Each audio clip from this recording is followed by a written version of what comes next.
Estás escuchando La Llamada de Páralos, el podcast del Instituto Symposium.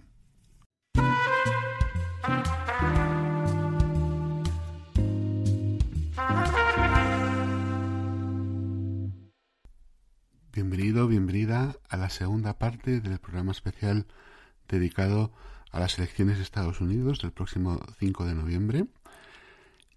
Muchas gracias por la acogida que ha tenido la primera parte. Y sin más dilación, paso a dejarte con la segunda parte. Espero que la disfrutes mucho. Te animo a que la compartas con las personas que creas que te puede interesar. Y sin más dilación, empezamos.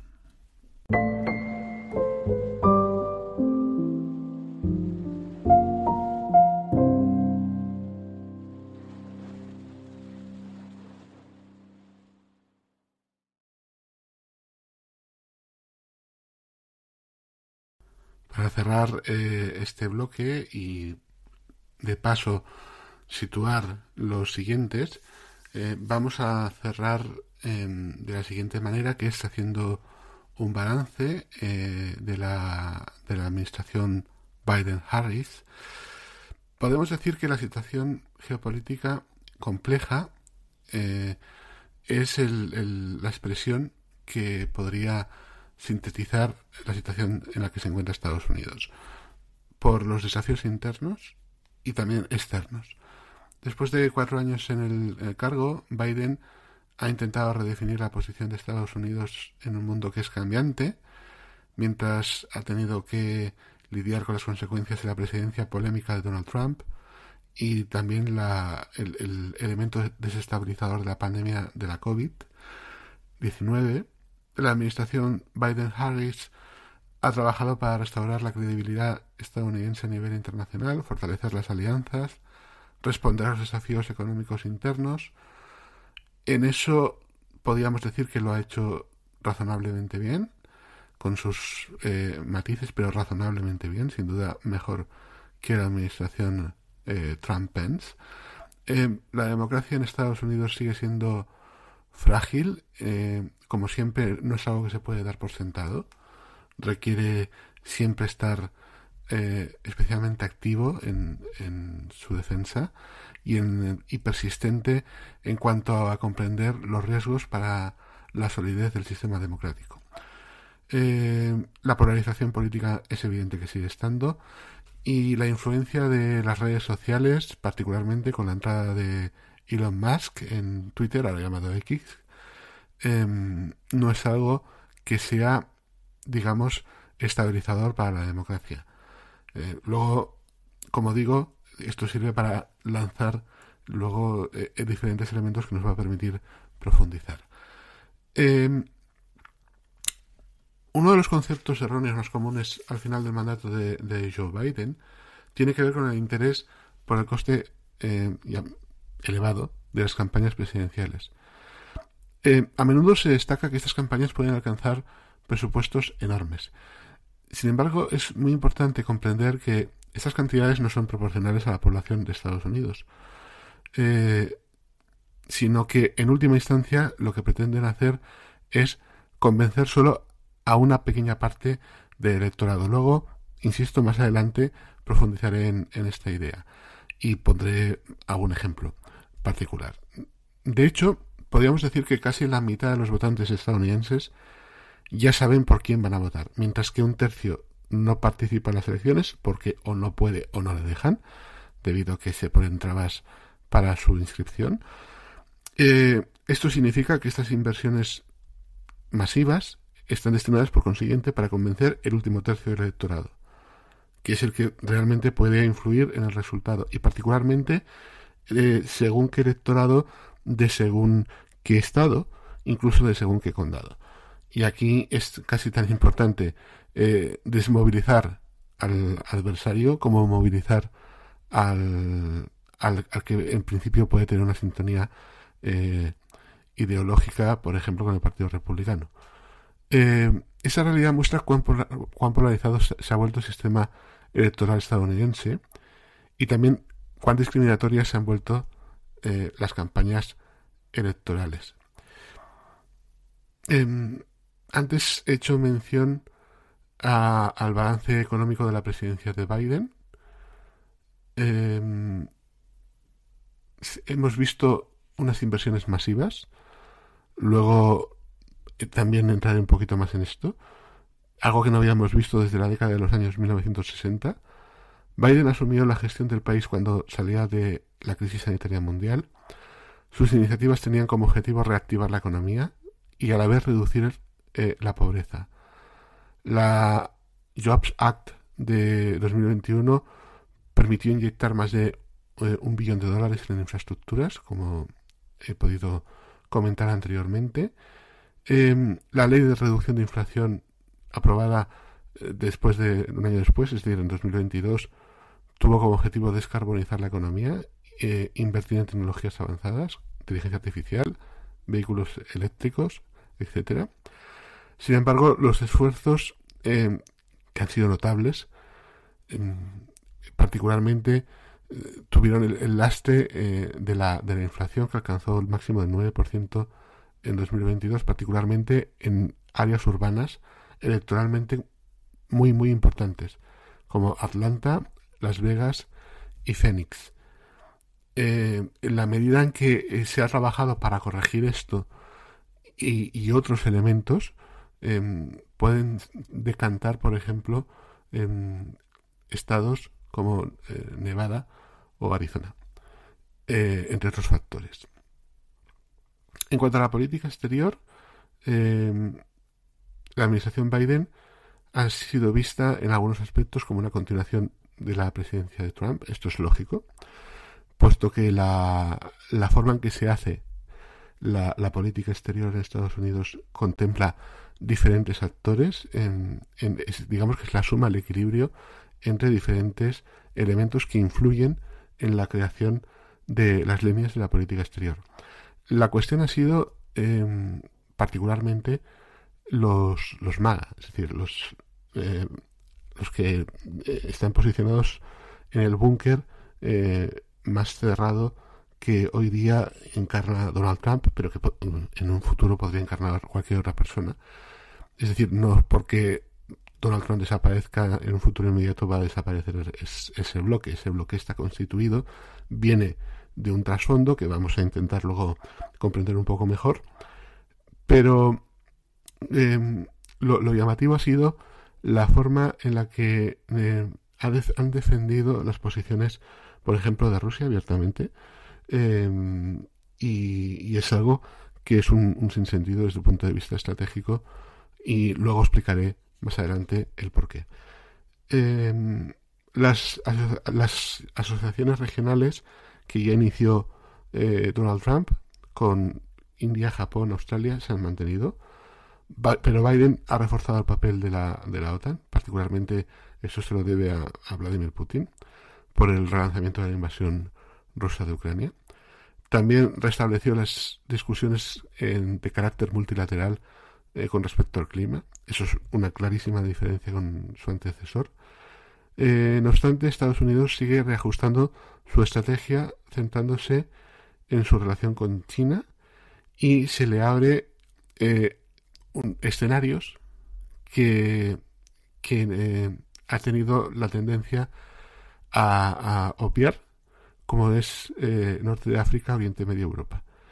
Esto es un toque de atención y también una necesidad de buscar una cooperación mayor y más efectiva, y también una búsqueda de un cierto orden global cada vez más necesario por lo que Ucrania y el conflicto palestino-israelí están implicando en cuanto a la política exterior. También ha sido ocasión esta de ver esa forzada reorientación estratégica hacia Europa, particularmente hacia Europa. Luego, insisto, haré un comentario al respecto cuando hablemos de Rusia, Ucrania y demás. En cuanto a la geopolítica electoral y la estrategia de Joe Biden, y luego seguida por su vicepresidenta convertida en candidata oficial, Kamala Harris. Electoralmente, Joe Biden sorprendió en 2020 al ganar estados que eran tradicionalmente demócratas, como Michigan y Pensilvania, pero que habían perdido en 2016, al tiempo que avanzó y conquistó estados del sur como Georgia y Arizona, que eran considerados bastiones republicanos durante varias décadas. Con las elecciones ya de 2024 en un carácter inminente, a la vuelta de la esquina, podríamos decir, la creciente impopularidad de Biden, debido en parte a su edad y a algunos malos resultados percibidos, aunque quizá no tanto reales, generó dudas sobre la capacidad para conservar estos estados. Esto supone la entrada de la vicepresidenta de Biden, Kamala Harris. Hasta ahora ha tenido, como es lógico en el sistema estadounidense, el vicepresidente suele tener un perfil más bajo, evidentemente. Y la idea ha sido revitalizar las perspectivas electorales con los esfuerzos centrados en estados como podrían ser Carolina del Norte o, por ejemplo, Florida. El caso de Texas o Texas es interesante. Sigue siendo un caso especial en la estrategia electoral de los demócratas. Aunque la población hispana es ahora mayoría, el estado sigue siendo un bastión republicano a pesar del ajuste de los resultados electorales. Las prácticas electorales controvertidas, como la eliminación de ciudadanos de los censos electorales, plantean dudas serias sobre la equidad del proceso electoral en lugares como podrían ser Texas. Los votantes hispanos en particular a menudo se ven disuadidos de votar, lo que ilustra los desafíos que la democracia en Estados Unidos continúa enfrentando, por ejemplo, en lugares como Texas. Conviene que nos centremos ahora en el retorno asertivo del Estado que hemos visto en Estados Unidos. Esto es ciertamente relevante y ahora trataré de explicar los motivos y el por qué digo es relevante. Cuando Joe Biden fue investido presidente, todavía estábamos en el periodo de la pandemia de la COVID-19. Por tanto, Joe Biden hereda una economía muy incierta, con una tasa de desempleo para los estándares de Estados Unidos elevada, era el 6,7%, frente a menos del 4% que había en 2019 antes de la pandemia. A raíz de lo que hizo Donald Trump, el nuevo presidente de Estados Unidos, Joe Biden, puso en aquel momento en marcha un plan de protección y recuperación, la ley del rescate del país, Estados Unidos. Dos planes enormes representaban sumas importantes, como ya he explicado anteriormente. Para Joe Biden este es el primero de una serie de programas de intervención económica que han ido marcando su presidencia. En 2021 sigue con la ley de infraestructura bipartidista, 1,2 billones de dólares, como he mencionado. De modo que sí, hemos sido testigos de un retorno asertivo del Estado bajo Joe Biden. Esta tendencia ya se observó durante la presidencia de Barack Obama, cuando Joe Biden fue vicepresidente en los dos mandatos, que decidió en 2009 un importante plan de recuperación tras la crisis financiera por valor de 831.000 millones de dólares. Es interesante, y ahora aquí hago un inciso, que nos fijemos en esta cuestión. Desde el inicio del periodo de crisis, en 2008 la eurozona y Estados Unidos eran economías muy similares si atendemos al Producto Interior Bruto.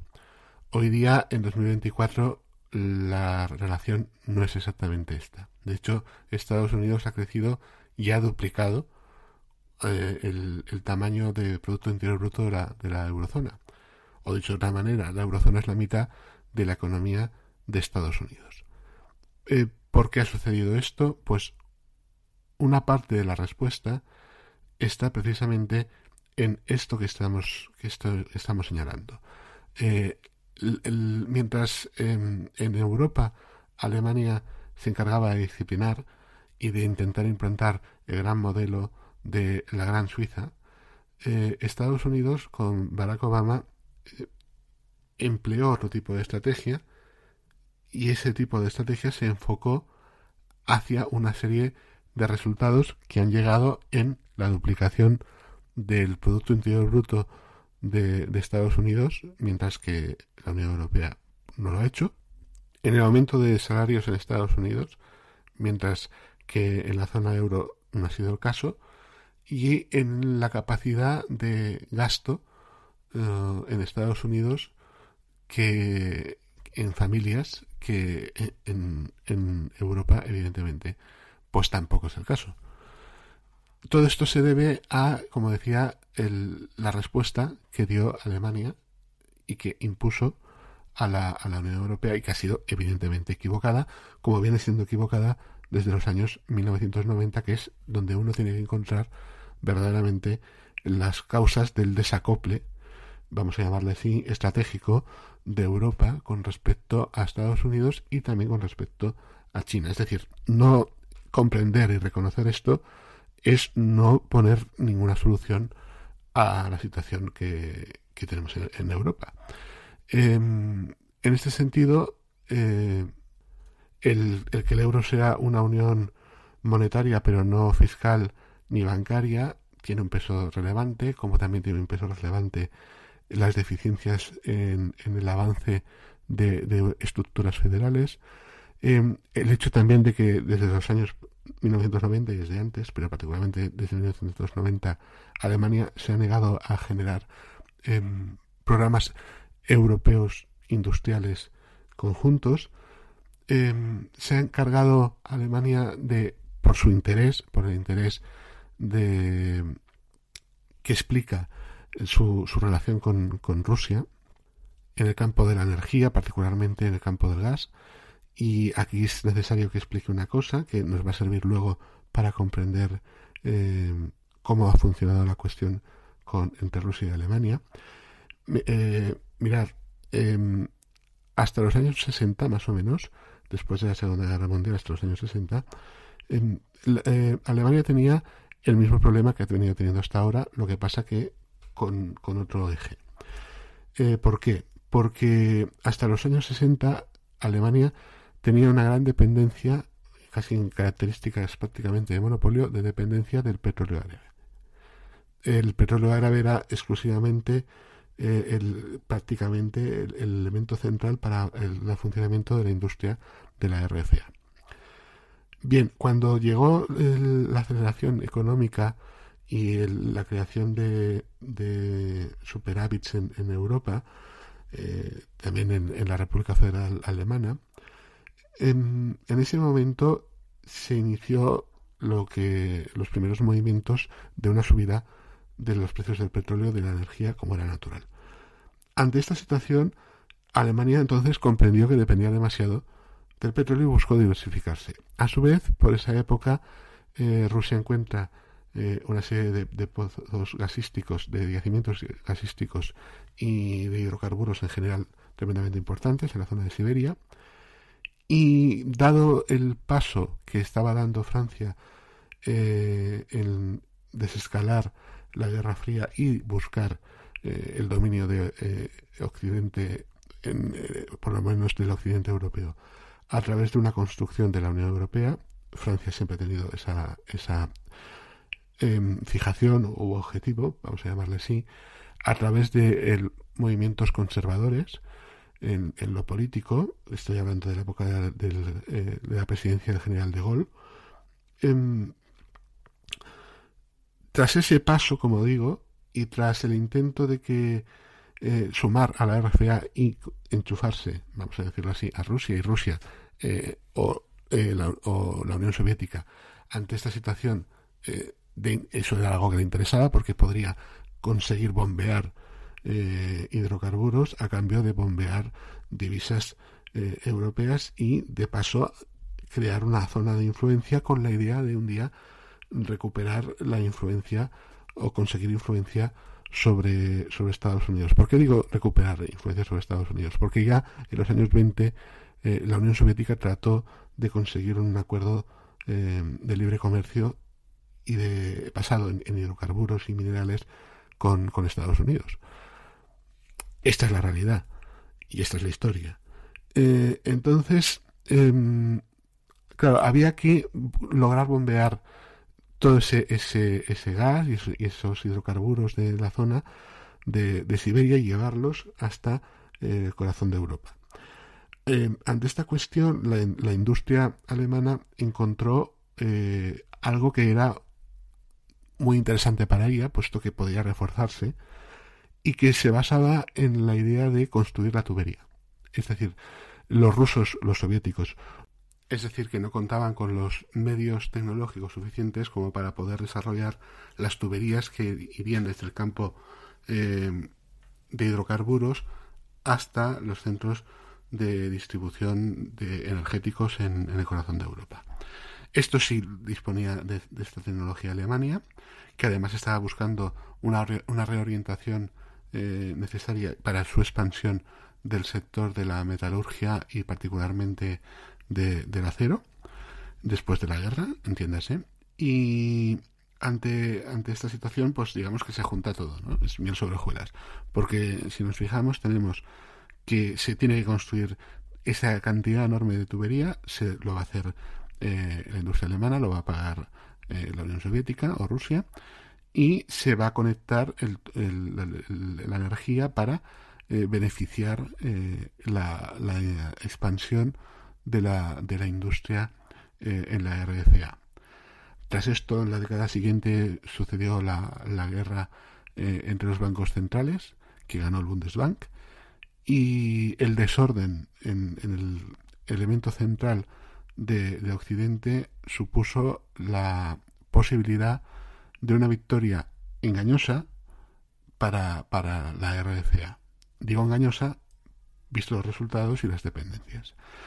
Tras la caída del muro, estas relaciones entre Rusia, antigua Unión Soviética, y Alemania se mantuvieron y se profundizaron. Por ejemplo, el canciller Schroeder formó parte del consorcio del Nord Stream y estuvo tremendamente vinculado a el aparato logístico relacionado y energético relacionado con los gigantes energéticos rusos, formando por tanto ese tipo de alianzas.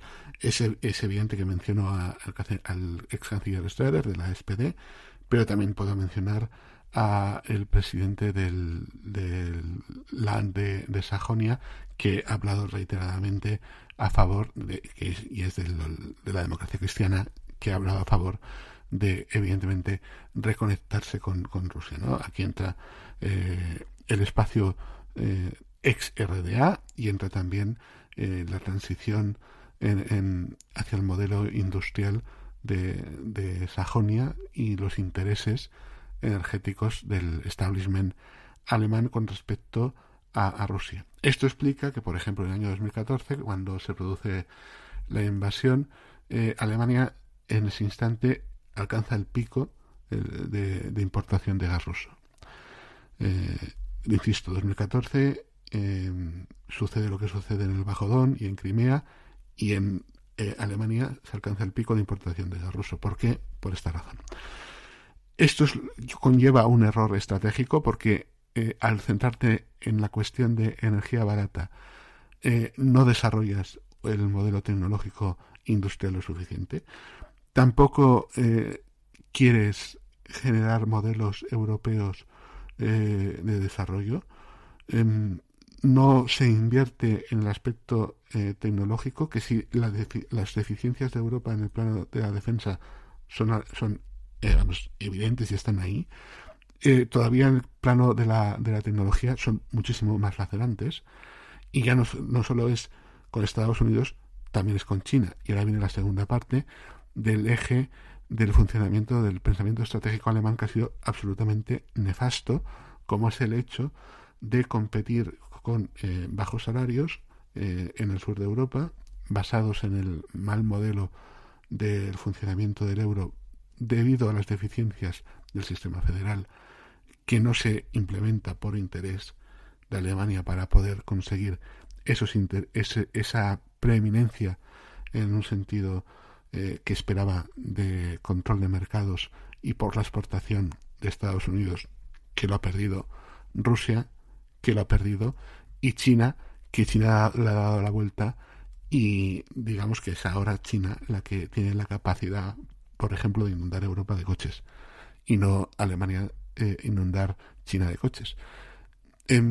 Esto nos sirve para comprender por qué ha habido esta evolución de los salarios en Europa, particularmente, por ejemplo, en España,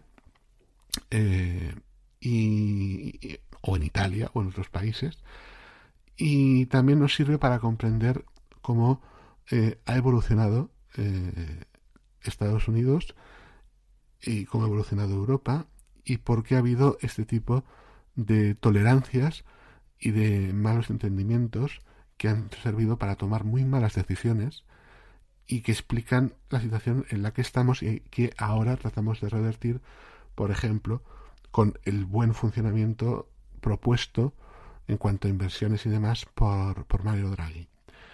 Veremos si por fin entramos en razón, lo digo por Alemania particularmente, o si vamos a seguir haciendo el imbécil, porque es lo que podemos decir en muy pocas palabras, en vistas de lo que hemos hecho, en lugar de haber escogido un modelo de diversificación energética, un mix energético más consolidado, más seguro, y de paso limitar la dependencia y también las apetencias de Rusia en asegurarse el consumo en exclusiva de sus minerales estratégicos y de sus elementos energéticos. Si hubiéramos apoyado otro tipo de cosas a nivel europeo, particularmente estoy pensando sobre todo en Alemania, pues evidentemente en la situación que estamos no estaríamos en ninguno de los aspectos. Pero bueno, es lo que hay y ahora tenemos que intentar salir de esto y tratar de salir de esto con cierto garbo. No vale seguir alimentando la extrema derecha y este tipo de acciones que son desestabilizadoras desde diferentes puntos de vista. Va siendo hora de enfocarnos a ver si puede ser de una vez, de una manera muy diferente a como lo hemos hecho a nivel social, a nivel organizativo y en todos los aspectos. Como digo, he hecho esta pequeña digresión. Vuelvo a la situación de partida, que es qué es lo que explica la situación en Estados Unidos en el sentido positivo, qué es lo que explica la situación en Europa en el sentido negativo, por qué se han cometido estos errores, por qué todo esto. Vamos a seguir analizando la cuestión del refuerzo del Estado y de la acción del Estado en Joe Biden. Entonces propongo tomar como ejemplo la política de suministro. Desde el lado conservador es el equivalente a un mercado laboral más flexible, desregulado y reducción de impuestos a favor de empresas y ricos. Es decir, este es el modelo que ha seguido Europa, sobre todo. Sin embargo, el modelo seguido por Estados Unidos se ha basado en una orientación que se ha construido sobre la inversión en infraestructuras y gastos significativos para construir una ventaja comparativa para el territorio, en este caso estadounidense, en términos de semiconductores, por ejemplo, industria libre de carbono y energías renovables. En resumen, una política de búsqueda de ganancias por la productividad basada en la inversión pública masiva y reforzando el elemento de la disrupción por la tecnología. Justo lo contrario de lo que hemos hecho. Todo esto se puede encontrar en leyes como la que he mencionado, de la ley sobre los chips, la ley de infraestructuras, la ley de la reducción de la inflación, etc.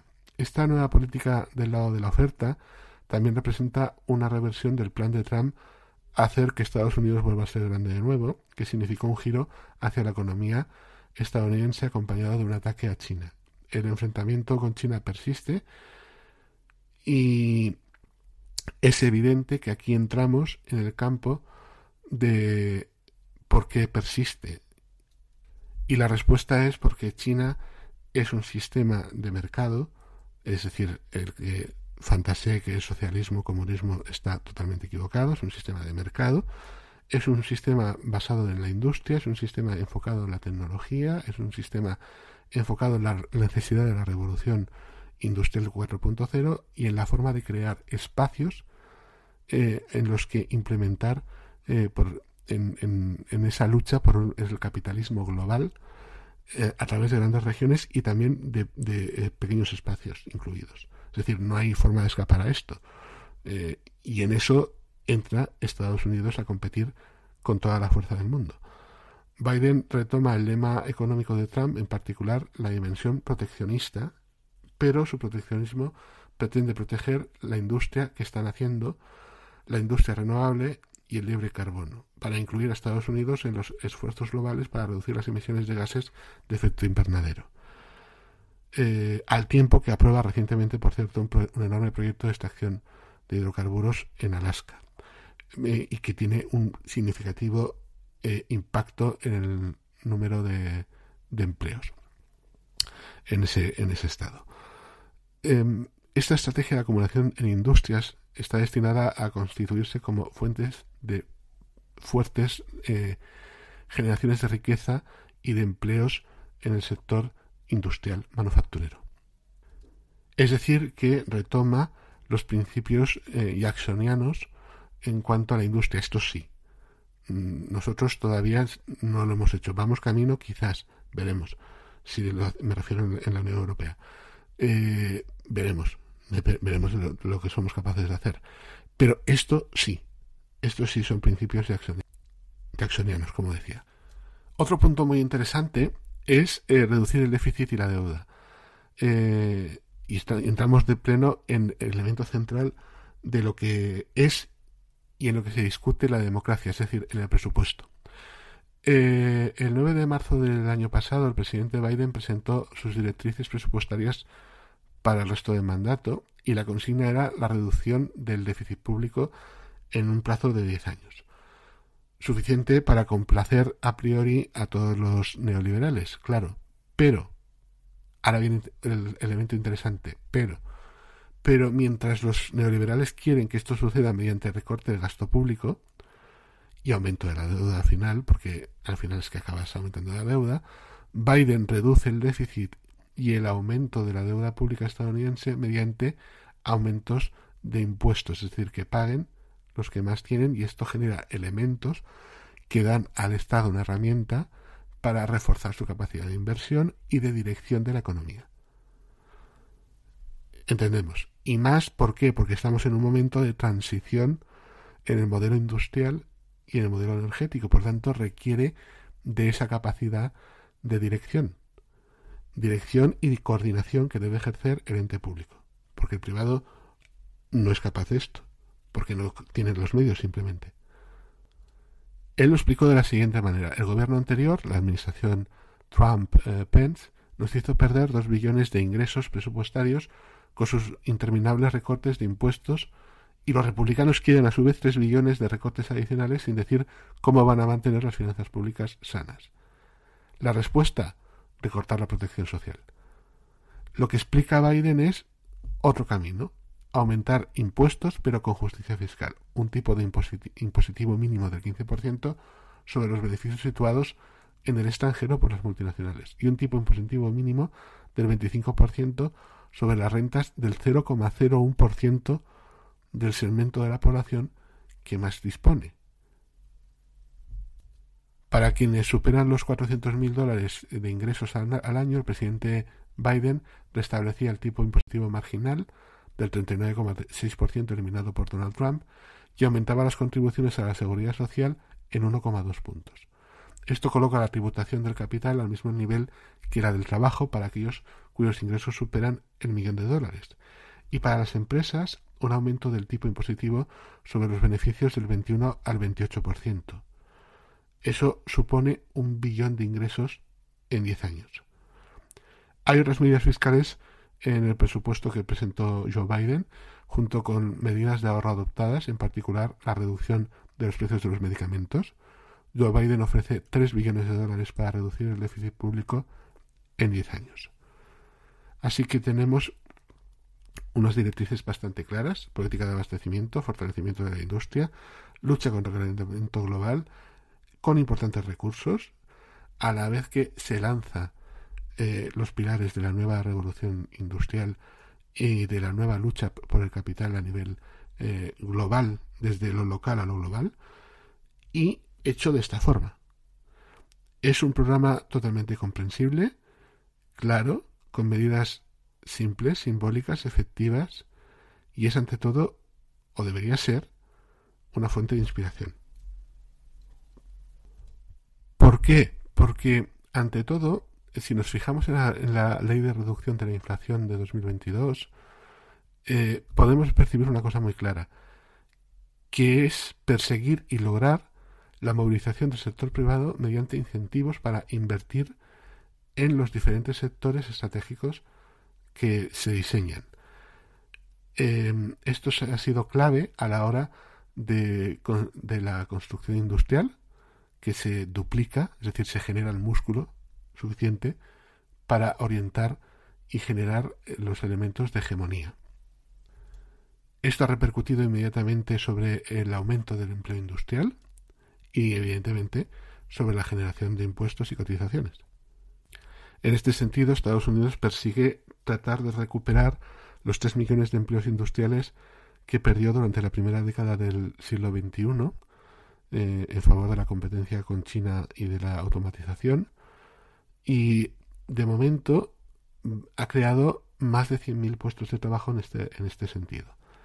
De modo que aquí sí que tenemos el cambio con respecto a el modelo propuesto por Donald Trump, donde no veíamos ese impacto ni tampoco esos elementos basales sobre los que levantar ese edificio de hegemonía y de construcción de hegemonía, que se basa en definitiva también en un modelo de satisfacción social y bienestar social.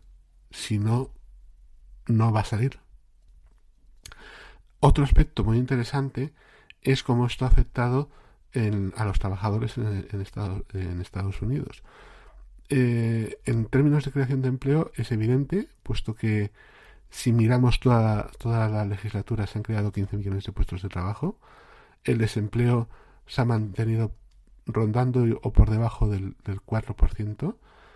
El mercado laboral está muy ajustado y eso hace que se refuerce el poder de negociación de los trabajadores, lo cual redunda en la necesidad de ejercer mayor interés por parte de los patronos industriales y otros patronos en la inversión para mejorar sus capacidades a la hora de satisfacer las demandas salariales, generar la suficiente masa de población con poder de compra y adicionalmente generar los elementos que permiten optimizar y mejorar la producción y gestión de lo que se está produciendo, bienes y servicios, a la hora de generar una hegemonía de alcance global.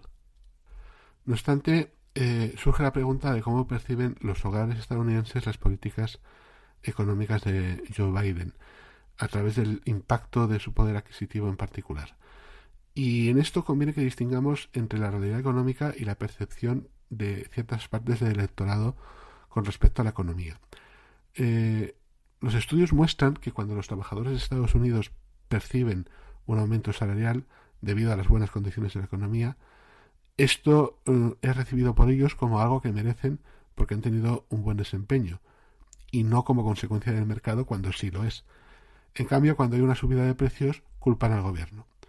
Y esto es una paradoja porque en ambos casos involucran mecanismos de mercado similares a oferta y demanda. Por otro lado, otro obstáculo en la percepción es la distinción entre la percepción de la salud financiera de un individuo y sus sentimientos, subrayo, sobre la economía en general. Las encuestas muestran que la gente es en general bastante optimista sobre su situación económica personal, pero más pesimista en cuanto a la salud económica del país. Esto es similar a la Vive Session. Es un neologismo que designa la percepción de una recesión que no existe. A su vez, Estados Unidos atravesó un periodo de inflación durante el cual los precios aumentaron de manera bastante significativa. Por ejemplo, la cesta de alimentos se disparó un 21% en 2021, pudiendo llegar al 40% para pan, 56% para margarina. A su vez, no todos los empleados se beneficiaron del aumento salarial capaz de compensar la inflación.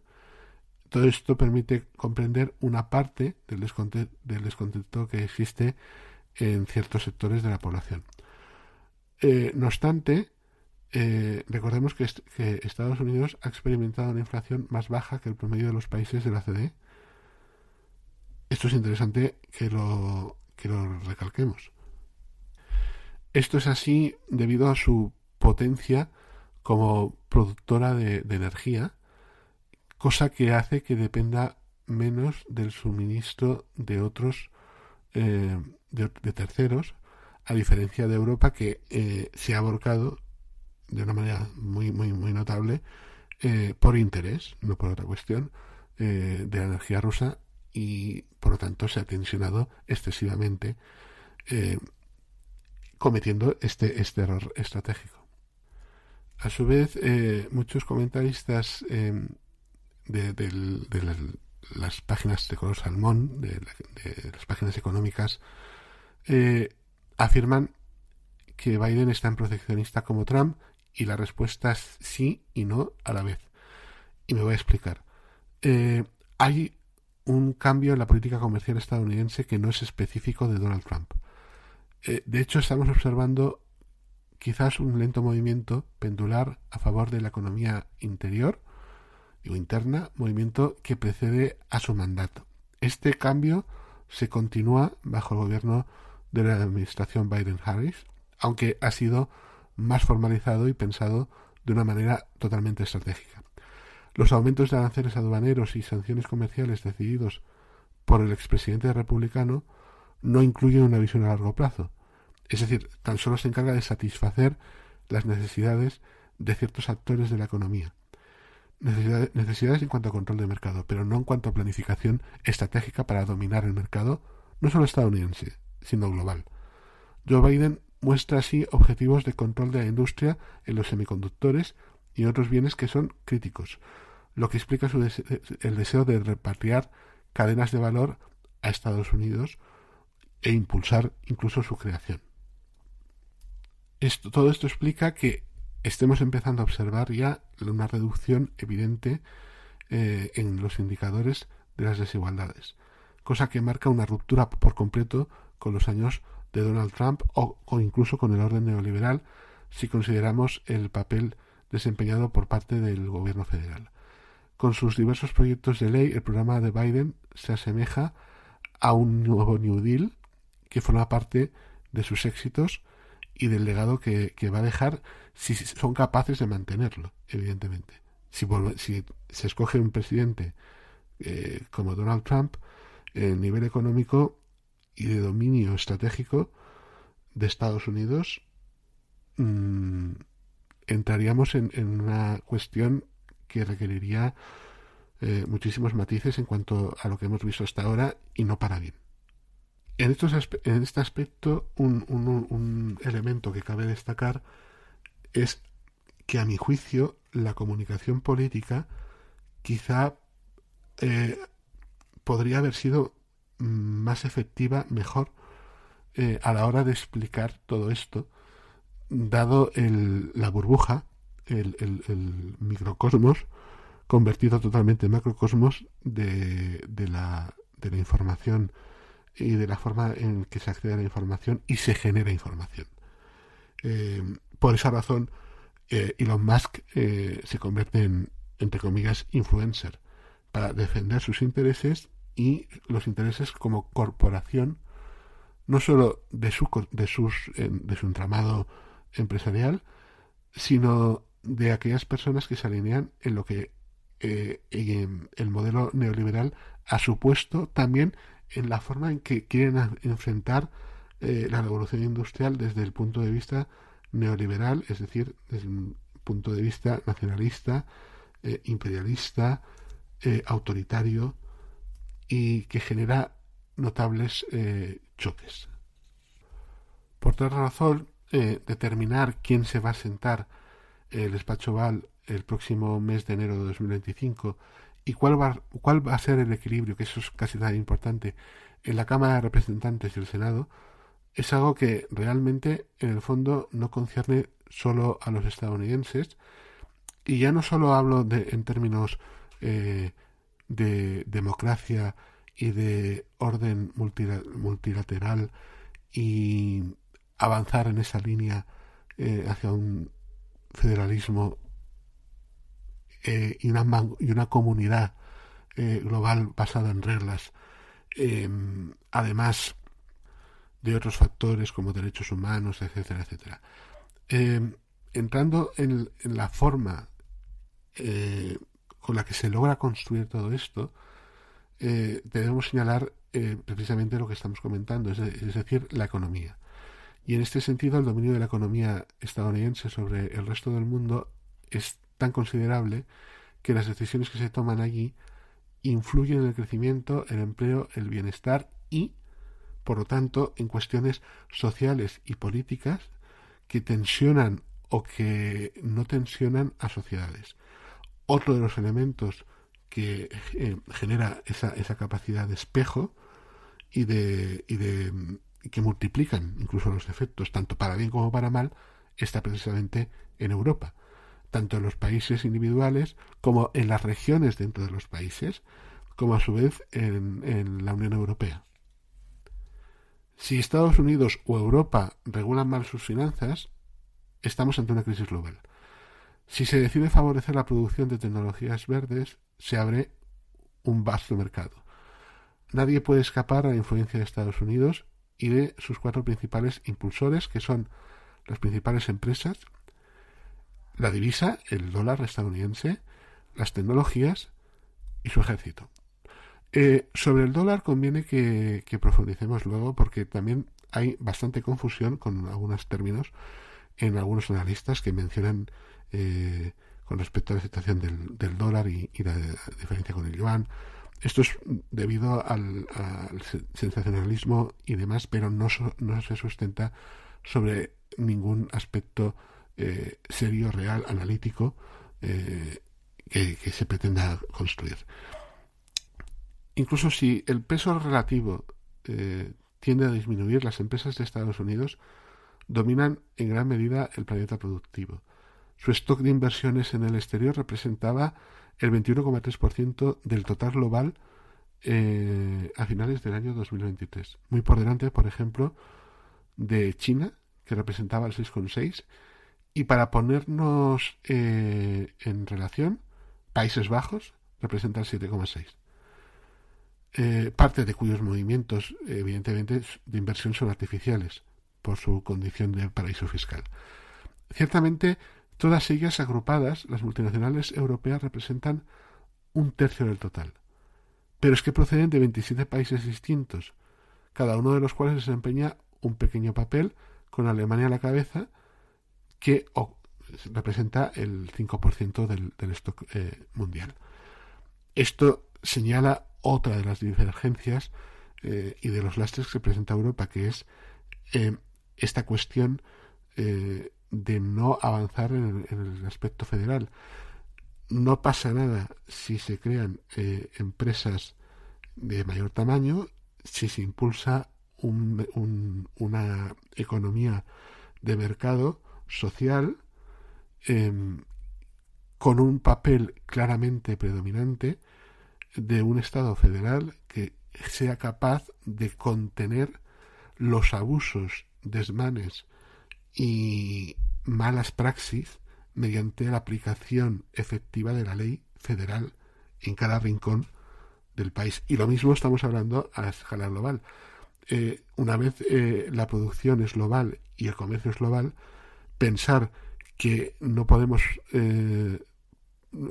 prescindir de una regulación global es el error más grande del mundo, porque esto va a generar las divergencias que hemos podido comprobar en pequeña escala en Reino Unido, en España, en Estados Unidos, en Italia y en tantos otros países de menor o mayor tamaño.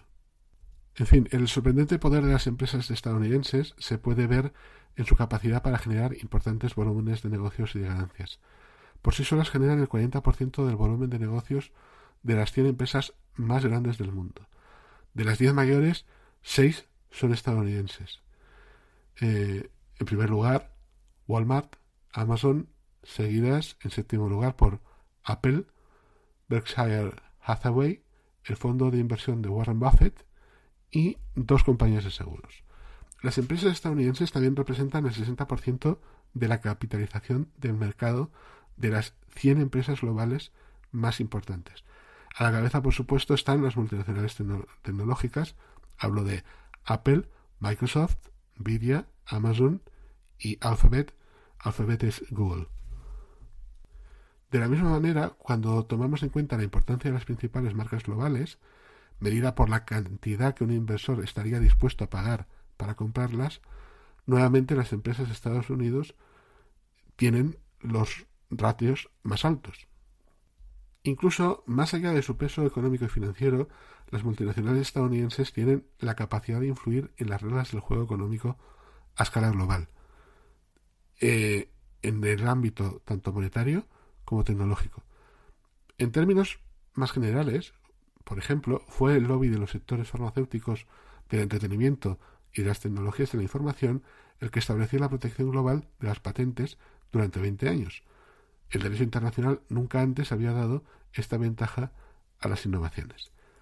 Las empresas estadounidenses también son campeonas de lo que el economista británico John Dunning llama capitalismo de alianzas, es decir, empresas que en apariencia son competidoras entre sí, pero que juntan fuerzas, ¿no? Unen fuerzas.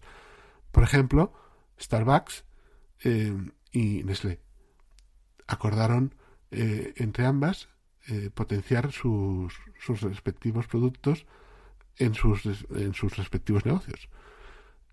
McDonald's, por ejemplo, unió fuerzas con Beyond Meat para poder ofrecer productos veganos.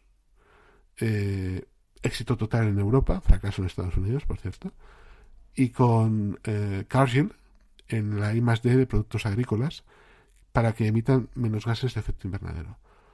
Ford, por ejemplo, utiliza la nube de Google y así por el estilo.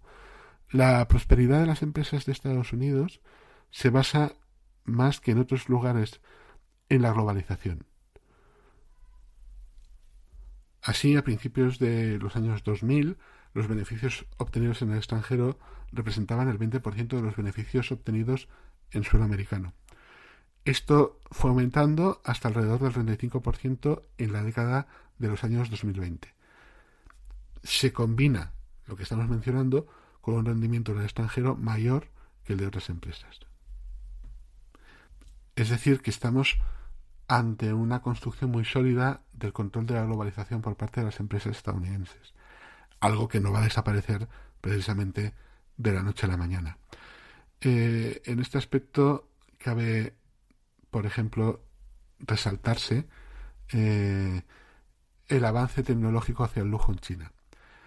Esto explica el auge del proteccionismo tecnológico estadounidense hacia el país, desde mi punto de vista. Una fuerte influencia financiera sería el segundo pilar. No hace falta decir que las multinacionales estadounidenses, más allá de eso, toda la economía se benefician del dólar, la principal moneda del mundo. Ya se trate de la moneda para la facturación de comercio, de la deuda internacional, de los pagos entre bancos, de la importancia en el mercado de divisas o de las inversiones y las reservas de los bancos centrales, el dólar sigue siendo el campeón monetario mundial. El euro ocupa el segundo lugar, todavía muy por detrás. Es evidente que va a ir por detrás y que va a perder peso por una cuestión muy simple, porque es una unión monetaria, pero no fiscal y bancaria. Y estamos ante la cuestión del federalismo de nuevo. Europa en este aspecto solo tiene un camino, que es avanzar en esta cuestión, pero avanzar de una manera inteligente. Por detrás tenemos el yuan o el renminbi, que sigue siendo una enana internacional. Gracias a su poder monetario y financiero, Estados Unidos atrae capitales de todo el mundo, lo que le permite financiar con facilidad los déficits presupuestarios y el déficit externo. Más allá del peso del dólar, todas las decisiones importantes en las finanzas internacionales durante 50 años han sido tomadas por Estados Unidos. Transición de tipos de cambios fijos a tipos de cambios flotantes a principios de los años 1970, posibilidad para los inversores internacionales, bancos, fondos de pensiones, compañías de seguro, para financiar los déficits presupuestarios estatales a principios de los años 1980, seguido de la liberalización de los servicios financieros en 1997, la posibilidad dada a las instituciones financieras de establecer en casi cualquier parte del mundo el desarrollo de mercados para productos financieros complejos, mal regulados, que condujeron a la crisis financiera de alto riesgo y sus consecuencias. Sin embargo, un dólar estadounidense dominante tiene su lado negativo. Para desempeñar el papel de eje de la economía mundial, Estados Unidos debe dejar que el capital fluya libremente a través de sus fronteras y absorber los desequilibrios de ahorro y demanda de otros países, es decir, debe registrar déficits para compensar los superávits de los demás y permitirles convertir su exceso de producción y ahorro en activos estadounidenses mediante la compra de bienes inmuebles, fábricas, acciones, bonos, etc.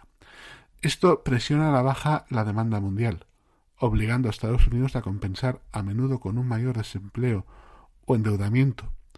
En otras palabras, tanto Estados Unidos como el mundo en general se beneficiarían de un dólar estadounidense que fuese menos dominante. Pero, contrariamente a las expectativas de algunas personas, incluso algunos líderes, la adopción de una moneda de reserva mundial alternativa no beneficiará necesariamente a los países con superávit, como puede ser, por ejemplo, Brasil, Arabia Saudita, etc. Más bien, les va a obligar a enfrentarse a las razones de sus superávits, es decir, una demanda interna persistentemente débil, basada en una distribución muy desigual de la renta interna, y abordarlas recortando la producción y redistribuyendo la renta. Antes del ascenso del dólar, en la primera mitad del siglo XX, las divisas y las reservas que financiaban el comercio consistían principalmente en especias, monedas de oro, monedas de plata. En la medida en que los bancos centrales empezaron a tener divisas extranjeras como parte de sus reservas en el siglo XIX, lo hicieron principalmente en forma de monedas de oro o monedas que creían convertibles en especie. Cuando decimos que la libra esterlina británica era la divisa de reserva dominante antes del dólar estadounidense, nos estamos refiriendo a que el compromiso del Reino Unido de mantener la convertibilidad se consideraba más creíble que el de otros bancos centrales, que por lo tanto podían poseer libras esterlinas además de oro. Además, en la era anterior al dólar, la utilidad de una moneda en el comercio mundial no estaba relacionada en gran medida con la fortaleza de su economía nacional. Estados Unidos, por ejemplo, era la economía más grande y rica del mundo ya en la década de 1860, pero como su compromiso con la convertibilidad del oro se consideraba cuestionable, el dólar estadounidense siguió siendo una moneda menor hasta la década de los años 1920. Mientras tanto, en gran parte de, por ejemplo, la América Latina y Asia, la moneda dominante para el comercio no era en absoluto la de una gran potencia económica. Debido a su pureza y consistencia, los pesos de plata mexicanos reinaron sobre incluso la libra esterlina en el comercio internacional durante gran parte de los siglos XVIII y XIX. Y anteriormente, gran parte de los stocks de plata de América Latina acabaron en la economía china de los Qin. De hecho, fue lo que salvó la estructura del imperio Qin en el sentido económico, porque sus minas de plata se agotaron. Es interesante Es interesante, como digo, que percibamos que no se trata solo de diferencias técnicas. El comercio mundial y los flujos de capital estaban estructurados de forma muy diferente en el mundo antiguo de la especie patrón que en el actual, dominada por el dólar. En el primero, los desequilibrios comerciales estaban limitados por la capacidad de cada país para gestionar la transferencia de especies. No importaba lo grande que fuera la economía de un país o lo poderoso que fuera su banco central, su moneda solo podía utilizarse para liquidar el comercio en la medida en que se consideraba totalmente intercambiable con la especie en cuestión. A medida que las tenencias extranjeras de la moneda del país aumentaban en relación con las tenencias de especies de su banco central, por ejemplo el oro, la promesa de convertibilidad se volvía cada vez menos creíble y desalentaba de esta manera el uso de la moneda.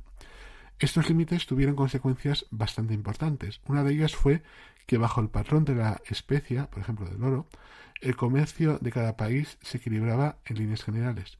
Con la excepción de pequeños desequilibrios impulsados por los flujos de capital que financiaba la inversión productiva, y otra consecuencia más importante todavía fue que el proceso a través del cual se equilibraban los flujos comerciales, descrito por el modelo del filósofo y economista escocés David Hume, del mecanismo del flujo precio-especie, actuaba simétricamente tanto en los países excedentarios como en los países deficitarios, de modo que la contracción de la demanda en estos últimos se correspondía con la expansión de la demanda en los primeros.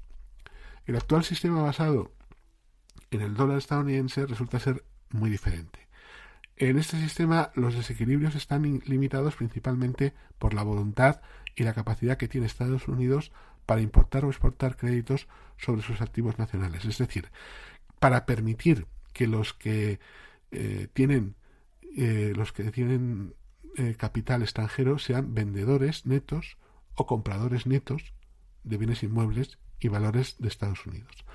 El resultado es que los países suelen registrar superávits o déficits grandes y persistentes solo porque estos desequilibrios se acomodan a desequilibrios opuestos en Estados Unidos.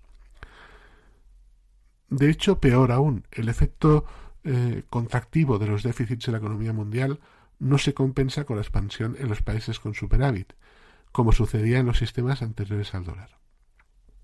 En la conferencia de Bretton Woods de 1944, el economista británico John Maynard Keynes se opuso de manera enérgica a un sistema de comercio mundial en el que se permitiera la persistencia de superávits o de déficits, pero resultó desautorizado por el alto funcionario estadounidense de la conferencia, Harry Dexter White. Como consecuencia, los países deficitarios deben absorber la demanda interna deficitaria de los países excedentarios, mientras que estos evitan ajustarse, lo que implicaría reducir la producción o bien redistribuir la riqueza entre los trabajadores, acumulando, por tanto, activos extranjeros y ejerciendo una presión permanente a la baja sobre la demanda mundial. Este proceso de ajuste no se entiende bien, ni siquiera entre algunos economistas de la corriente dominante.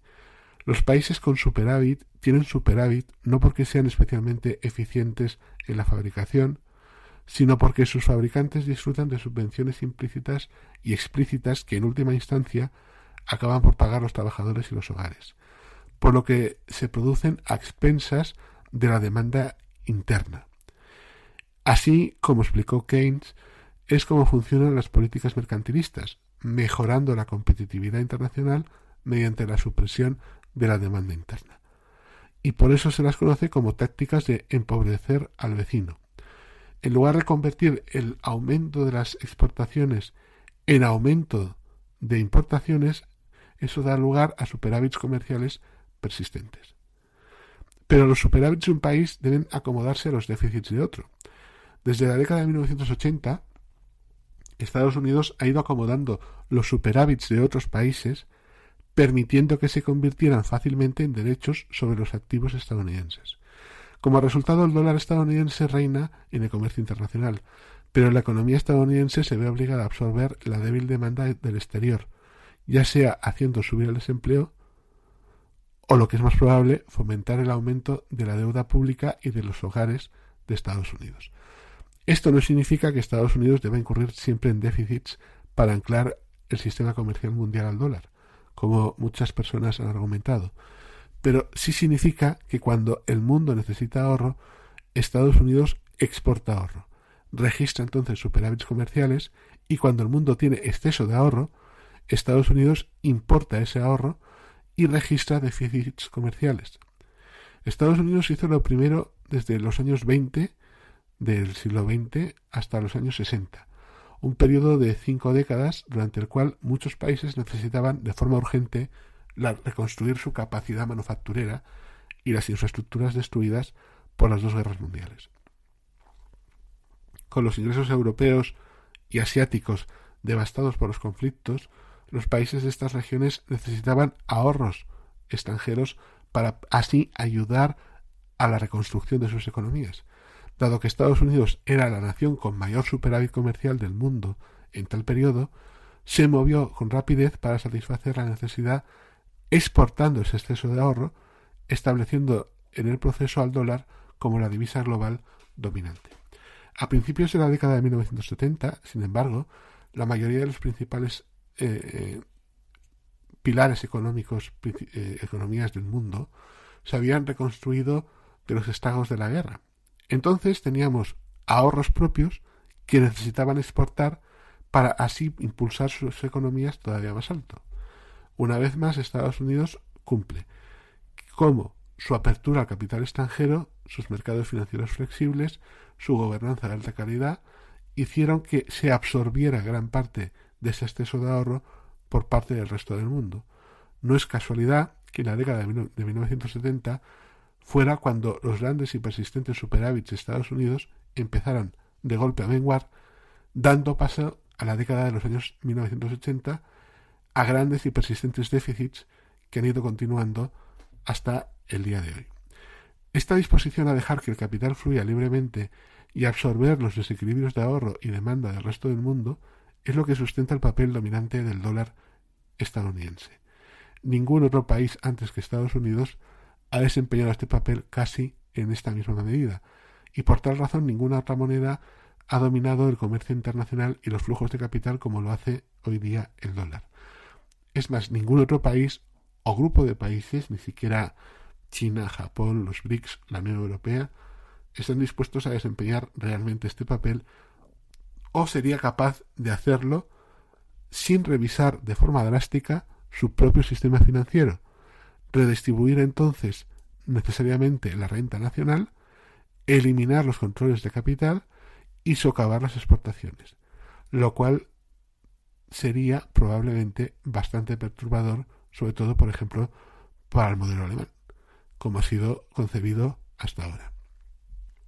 Por todas estas razones, ninguna otra moneda puede sustituir realmente al dólar estadounidense hoy por hoy. Cuando el reinado del dólar termine, también lo hará el actual régimen mundial del comercio y del capital. Una vez que Estados Unidos y las demás economías del mundo anglosajón, que desempeñan papeles muy parecidos, caso del Reino Unido con la libra esterlina, los dólares canadienses y australianos principalmente, y cuando ellos dejen de absorber hasta el 80% del exceso de producción y del exceso de ahorro de países que presentan superávits, como Brasil, China, Alemania, Arabia Saudí, la propia Rusia, estos países ya no podrán entonces tener esos superávits y sin excedentes se van a ver obligados a recortar la producción nacional para que no supere la débil demanda interna. En otras palabras, solo el uso generalizado del dólar permite los enormes desequilibrios que han caracterizado la economía mundial de los últimos 50 años y que ha generado ese entrelazamiento de intereses por parte de diferentes establishments que se suelen alinear en posiciones conservadoras, neoconservadoras, autoritarias en nuestros días. Pero un dólar indispensable no es algo que sea bueno, ni para Estados Unidos, por lo tanto, pero tampoco para el resto del mundo. La economía del mundo en verdad saldría ganando si Estados Unidos dejase de acomodar los desequilibrios de ahorro mundial que permiten a las economías excedentarias amortiguar la demanda mundial.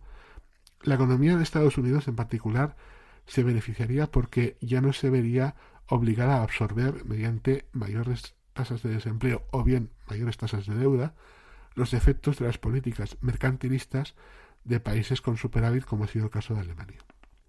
Washington y Wall Street verían por tanto limitados sus poderes, pero las empresas estadounidenses podrían crecer con mucha mayor rapidez y los trabajadores ganarían más. Sin embargo, llegar a un mundo posterior al dólar no va a ser fácil. Lo que gran parte del debate sobre la eventual desaparición del dólar pasa por alto es lo económicamente perturbador que será el cambio para los países que han presentado un superávit persistente, que tendrán que reducir drásticamente industrias enteras que actualmente viven muy orientadas hacia la exportación. Por ejemplo, en el caso de Rusia, todo lo que es exportación de hidrocarburos. Entendemos ahora la relación entre Donald Trump y el establishment ruso, por ejemplo, o entre Donald Trump y el establishment de Arabia Saudí, por citar otro ejemplo, o entre Donald Trump y, por ejemplo, los neoconservadores de Brasil. Vemos, son concomitantes, se entrelazan. Uno exporta el superávit, el otro acoge el déficit y generan una serie de elementos básicos sobre los que pivotan sus relaciones de poder y de dominación, aunque esto esté causando problemas realmente serios al conjunto de la población ya a escala global, y por lo tanto en esta situación no podemos seguir, lo cual, como ya he explicado, implica un doble camino. Uno, dejar de centrarse tanto y diversificar más en términos de industriales para fortalecer la demanda interna, y dos, redistribuir forzosamente, y la redistribución se hace con impuestos, no hay otra. Entendemos el punto, ¿verdad? Porque este es uno de los elementos que nos permite comprender cómo está evolucionando el mundo y por qué. En definitiva, esto es lo que explica que mientras el sector financiero mundial se comprometía cada vez más a tomar medidas para prestar atención a la preservación del clima, las compañías petroleras y los gestores de activos de Estados Unidos ejercen desde el año pasado, por ejemplo, una fuerte presión para liberarse de las obligaciones de información extrafinanciera en materia medioambiental y social y en condiciones de gobernanza. Pasemos al tercer pilar, es la dominación tecnológica. Para hacernos una idea del dominio que ejerce Estados Unidos en el sector de las nuevas tecnologías, debemos recurrir simplemente al reciente informe de Mario Draghi sobre el futuro de la competitividad de Europa. Y es en los años 1990 cuando Europa también en este sector, que es estratégico, pierde. Y pierde por no haber creado el modelo adecuado para llevar la inversión hacia esos campos. Cosa que, por ejemplo, China sí ha hecho partiendo de una situación bastante peor que la de Europa. Así, eso explica que de las 50 mayores empresas tecnológicas, tan solo 4 sean europeas y la posición de Europa se viene deteriorando desde hace unos 10 años. Por ejemplo, en 2013 la participación en los ingresos tecnológicos globales pasó del 22% al 18% en 2023 y del 30% al 38%, del 30% al 38% en el mismo periodo para Estados Unidos. El mayor operador de nube europeo capta el 2% del mercado de la región. Entre las mayores empresas de computación cuántica del mundo, la nueva frontera en términos tecnológicos, encontramos 5 estadounidenses: IBM, Google, Microsoft, Amazon, Intel; chinas, dos, Alibaba y Baidu, fuertes, creciendo, una japonesa, Toshiba, y tan solo una francesa, Atos. Sobre todo, el informe de Mario Draghi destaca la mala dinámica en la investigación en el campo tecnológico y en general en Europa. En la década del año 2000, las tres empresas estadounidenses que más gastaban en investigación y desarrollo estaban en los sectores de la automoción y farmacéutico. Y después la IT, software, hardware, en la década de 2010, en el campo de lo digital. Y desde principios de la década de 2020, la cosa ha seguido afianzándose en esta línea. Así, por ejemplo, podemos comprobar, visto todo esto, cuáles son las posiciones de Europa que son realmente nefastas si tenemos en consideración todo esto. El cuarto elemento es el ejército. Cualquiera que sea el resultado de la votación del día 5 de noviembre, Estados Unidos va a seguir siendo la primera y principal potencia militar del mundo. De hecho, su ejército es el primero en términos de capacidades y en términos de presupuesto. Las cifras del Instituto Internacional de Investigación para la Paz de Estocolmo, el SIPRI, sitúan el gasto militar estadounidense en 2023 en 880.000 millones de dólares estadounidenses, muy por delante de China, 309.000 millones, Rusia, 126.000 millones, que ocuparían el segundo y el tercer puesto respectivamente. En términos de capacidades, Estados Unidos tiene una superioridad en términos de cabezas nucleares, buques de guerra, producción de aviación naval, pero también en términos de fuerzas espaciales. Y todo esto es algo que no podemos soslayar.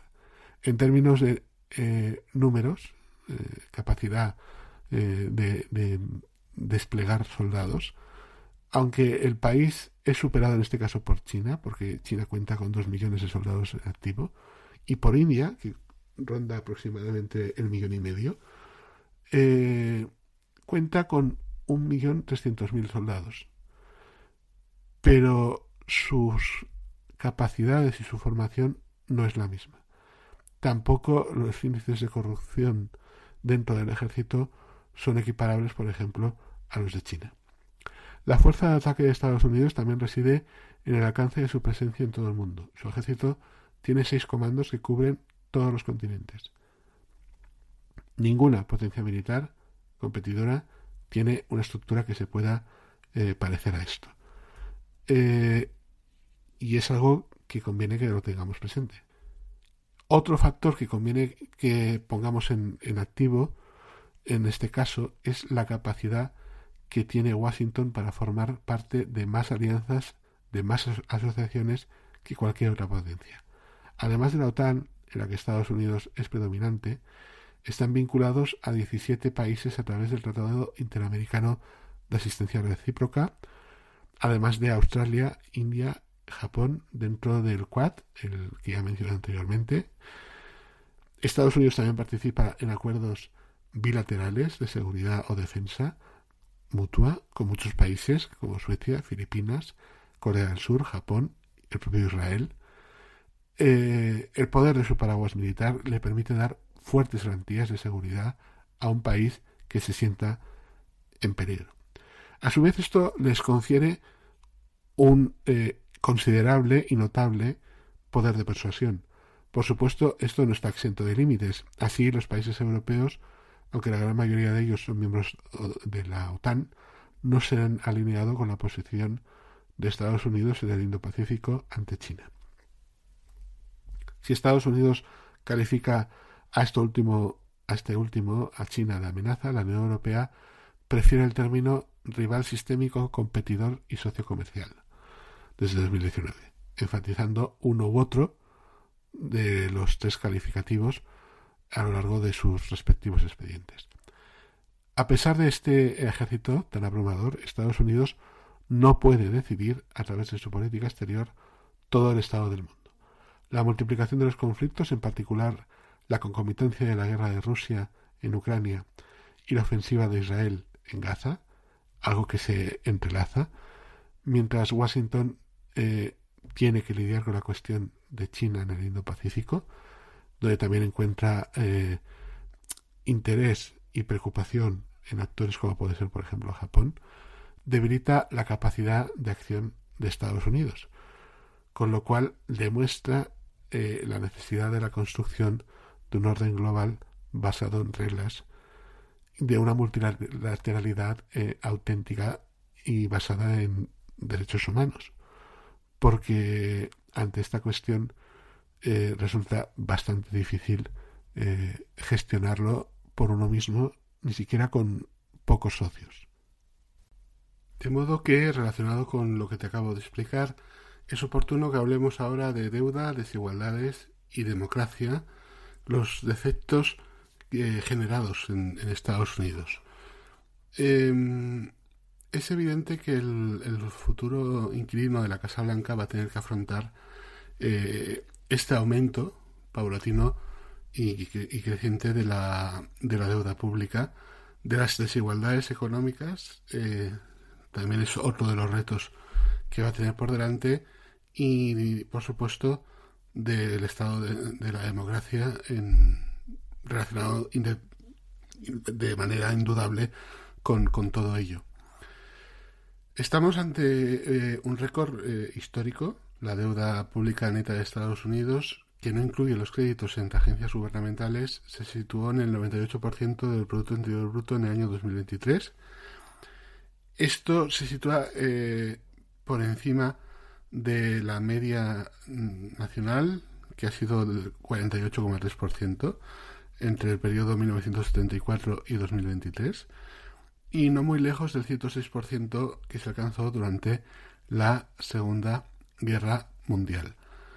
De hecho, la situación presupuestaria en Estados Unidos no tiene precedentes en tiempos de paz, incluso en un periodo de crecimiento económico. Quizás el precedente más reciente se sitúe en este contexto en 2018-2019, cuando la administración Trump redujo drásticamente los impuestos a las empresas más ricas y también a los hogares, y entonces generó esta deficiencia. Los motivos por los que esto sucede te los acabo de explicar, para que lo tengas en mente. No obstante, los bajos ingresos públicos tienen la tendencia de contribuir a mantener el déficit presupuestario. Representan menos de un tercio del Producto Interior Bruto, una de las proporciones que es más baja entre los países de la OCDE. Esto constituye a la vez una debilidad y una oportunidad para restaurar las finanzas públicas, es decir, en la línea en la que ya estaba trabajando la administración Biden-Harris, que es la línea de los impuestos. Sin embargo, la reducción del déficit no está en la agenda de Donald Trump, tampoco en la de Kamala Harris. En este último caso, en el caso de Kamala Harris, es porque propone aumentos de impuestos al tramo de los más ricos, a las empresas que generan más capital, y esto es un cambio real con respecto a lo que se ha venido haciendo anteriormente durante décadas. No obstante, esto apenas sería suficiente para compensar los aumentos de gasto público que también propone. En cuanto a Donald Trump, está multiplicando las promesas de recortes de impuestos. Bloomberg, por ejemplo, los está estimando en unos 10,5 billones de dólares en un periodo de 10 años, que solo se cumpliría marginalmente con una reducción de los subsidios de la economía verde provenientes de la ley de reducción de inflación y de los aranceles aduaneros. Trump no se molesta en financiar el abismo que se genera en cuanto a agujero que cavaría en las cuentas públicas. Simplemente lo deja estar y ya está. Ambos candidatos quieren mantener la mayoría de los recortes fiscales temporales que se iniciaron en la época de Trump, en 2017, y que expiran a finales de este año, próximo, que es, como sabes, 2025. En resumen, gane quien gane, la deuda pública va a estar en aumento. Y eso no parece que moleste a los votantes, porque hasta cierto punto la deuda es algo consustancial a la cultura de Estados Unidos. Los motivos también te los acabo de explicar en cuanto a el juego entre superávits y déficits entre bloques económicos o entre potencias económicas. A pesar de que ha habido un cierto corregimiento de la presencia del dólar a nivel global, en lo que tiene que ver con Rusia y China, sin embargo, la matización es apenas realmente importante. Recordemos que China posee 780.000 millones de dólares en deuda pública estadounidense a finales datos de finales de junio de 2024, y el juego es más bien ir pensando en algún tipo de equilibrio posterior en el caso de China. En el caso de Rusia trata de buscar las maneras de conseguir encajar sus superávits que los está generando a pesar de la guerra, que provienen del panorama energético. En cuanto a las desigualdades, a pesar de la tendencia hacia la mejora que presenta con la administración Biden, es evidente que Estados Unidos, que es el país más rico del mundo, tiene sin embargo una tasa de pobreza del 18%. Para que te sitúes, México la tiene del 16,6%, o por darte otro dato, Francia del 8,5%. Esto es resultado de fuertes desigualdades. En 2022, el 10% más rico de Estados Unidos capta el 45,5% de los ingresos totales del país y tenía ingresos 17 veces superiores a los del 50% más pobre. Dato del World Inequality Lab. En comparación, esta proporción estaba entre 6 y 10 en los países de Europa. Por el lado de la riqueza, las desigualdades son todavía mayores. El 10% más rico posee el 71% de la riqueza total del país, en comparación con solo el 1,5% de la mitad menos acomodada de la población. A esto debemos de sumar las desigualdades raciales. El ingreso medio de un hogar negro representa solo el 59% de los ingresos de un hogar blanco en Estados Unidos. Y la brecha de la riqueza media entre una familia negra y una familia blanca asciende a $240.000 en 2022, que es un 26% más que desde 2019. En general, las desigualdades han aumentado significativamente desde 2019. Es algo que no estamos ante un fenómeno nuevo. De hecho, podemos percibir cómo, particularmente desde los años 1960, ha habido una explosión en cuanto a las desigualdades en Estados Unidos. Los datos se basan en los ingresos declarados a las autoridades fiscales, lo que ya revela un aumento de las desigualdades, pero también en una estimación de los ingresos no declarados, ingresos tales como lagunas fiscales, evasión fiscal, lo que refuerza todavía más esta percepción. ¿A qué se debe esto? Fundamentalmente a dos cosas, y esto es en gran parte de alcance global. La primera es precisamente la consolidación de las economías de Europa Occidental y el avance progresivo de las de Asia Oriental, que luego se ha ido consolidando todavía más con el tiempo, en el caso de Asia Oriental. Esto ha redundado en una cuestión muy simple, que es que ese aumento de superávits de Europa Occidental y del Extremo Oriente, junto con otros elementos claves como los petrodólares y, por ejemplo, también las exportaciones de Brasil, las exportaciones de México, etcétera, o el superávit de Alemania o el de Rusia, por ejemplo, todos ellos han ido encontrando, como te explicaba, ese acomodo en el déficit estadounidense. Esto ha repercutido en, como te decía, o desempleo o aumento de la deuda pública. O una cosa o la otra, o a veces ambas, ¿de acuerdo? Entonces, esto supuso un camino hacia un enfriamiento del proceso de la industrialización, ¿de acuerdo? Porque en Estados Unidos se dan estas circunstancias y luego globalmente también nos encontramos en el año 1960 y en adelante que las corporaciones globales han adquirido más o menos la misma estructura, la misma forma, pero ya han copado los mercados que podían copar en ese instante. A partir de ese momento se tienen que dirigir hacia nuevos horizontes. Esos nuevos horizontes es o el tercio que queda bajo control de la esfera del socialismo o el tercio no alineado. A partir de aquí se genera la competencia también entre el afán de convertirse la Unión Soviética y reafirmarse en la línea no de generar una industria diversificada ni de generar unos ingresos que permitan construir un mercado interior, sino basarse en los hidrocarburos, basarse en la exportación de materias primas, buscar eso por encima de todo.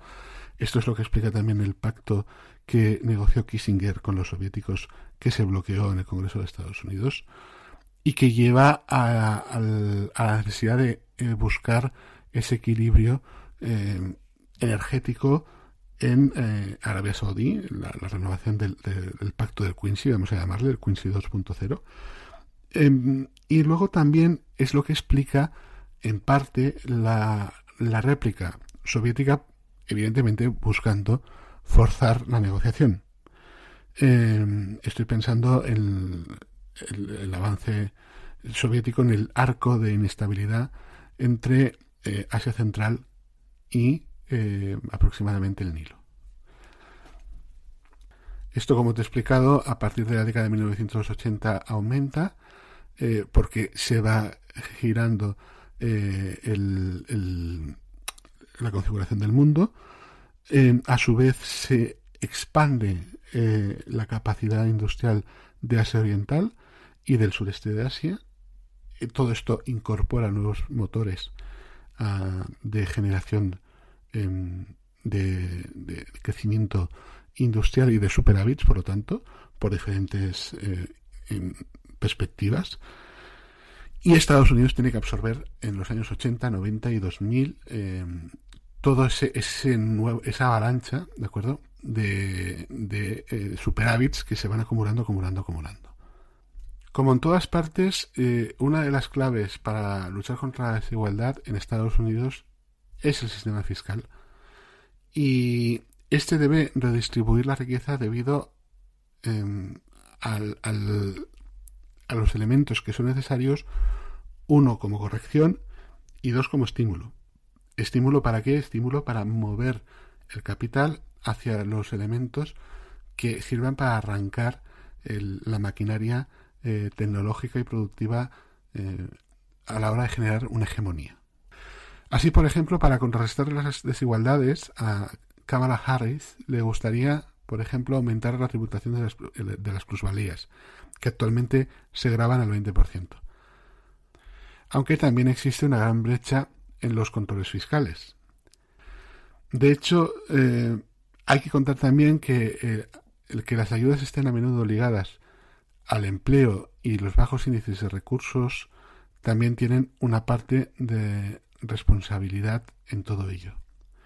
Así que al futuro presidente de la Casa Blanca le espera un gran trabajo por delante si quiere trabajar en serio sobre la necesidad de reducir la desigualdad, algo que necesariamente, urgentemente, se tiene que hacer debido a dos factores. Uno es la democracia y dos, la necesidad de vencer a China. A China y en cualquier otro tipo de competencia, da igual, no se vence por la vía neoliberal jamás. Jamás. La única forma de vencerle es por la vía de la tecnología, por la vía de los recursos, porque la vía de contener los salarios o hundirlos, deprimir las inversiones y acumular superávits mediante la exportación y mandarlos a Estados Unidos para que allí se haga el intercambio global con su déficit, que es la idea alemana. Eso ya hemos visto que no funciona. Y está comprobado que no funciona. Así es que la única solución pasa por esto. Además, se suceden las alertas sobre las elecciones del próximo 5 de noviembre. Luego profundizaré un poquito más en esto. Pero, por ejemplo, ya los partidarios de Donald Trump parecen más que decididos a impugnar los resultados en caso de derrota. Luego explicaré, insisto, un poquito mejor esta cuestión. De hecho, el cambio de las reglas electorales en el estado de Georgia este agosto es una señal en ese sentido. Georgia es uno de los llamados estados indecisos que cayó del lado de Joe Biden en 2020 después de 3 recuentos, y el Consejo Electoral Republicano adoptó disposiciones para facilitar la denegación de certificación de las elecciones. Esto impediría entonces que los electores fueran enviados a votar a Washington, creando de esta manera incertidumbre y caos. Lo que nos lleva otra vez a lo que te he explicado antes con respecto a el plan diseñado por parte de alguien, quizás el abogado de Donald Trump, Eastman, para lograr dar un golpe, entre comillas, o un autogolpe, y subvertir el elemento democrático para acabar proclamando presidente a Donald Trump.